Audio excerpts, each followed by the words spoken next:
মায়া আমার কাইন্দা যে কয় আইবি কবে দেশে, সারা জীবন থাকবি নাকি কষ্টের ওই প্রবাসে।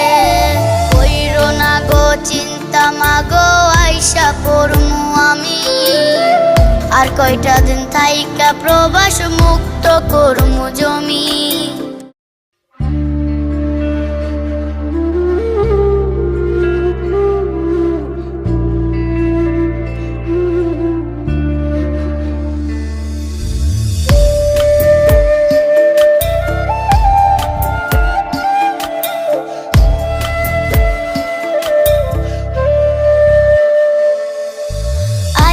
প্রবাস করছি কষ্ট কই মুখার কাছে, প্রবাসী জীবন এত কষ্ট বুঝি না আগে। আইসি প্রবাস করছি কষ্ট